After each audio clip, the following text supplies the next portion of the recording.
maanqaad media haddii ay ku dhaafaan muuqaaladan meesha guduudan subscribe si sulkadaada ku sii karin farta aayarta ku sii sidoo kale gambaleelka ee dhawaaqaya jagsi si aad u noqoto qofka ugu horeeya ee uu soo gaaro muuqaalada iyo barnaamijyada xiisaha badan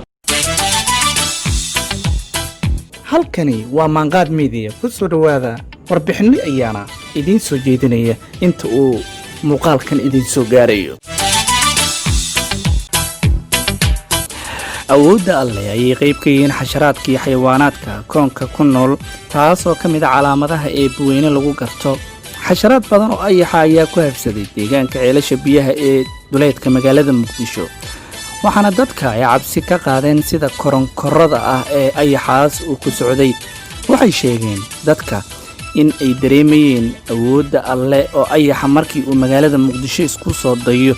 inuu soo aado ay dib u soo celinayaan shimbiro hor istaagayay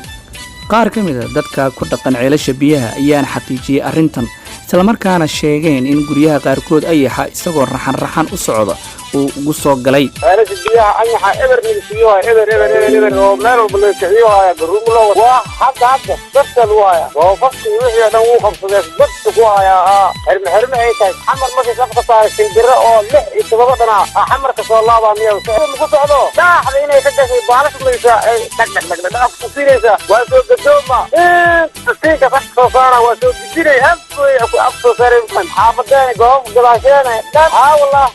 kuna u socda kuna isaan kuna u socda ma uu ka soo rabaa jeedkeeda waxa ilaahay ka takaasiir ku cunaayo malaynaaso tagax iyo budadi iyo waraf ay la dhaceen jeedkana jeedkaas uu socday ma aha konta uu socday boqol uu socdaa diro weerar oo macnaha ka soo celinaya ila xamar xaqiisa ka soo celinaya 6 iyo 7 ilaahay ku diray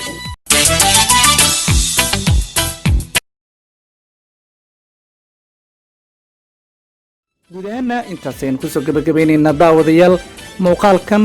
haddii aad nagu cusub tahay sabscribe noo dheh oo ha naga ilaawin si aad noola socoto warbixinada kale aan soo gudbin doonno mahadsanideen wadnaha ayaad ku dawarsato walla waa durugsan tahay dariiquna kala fog yahay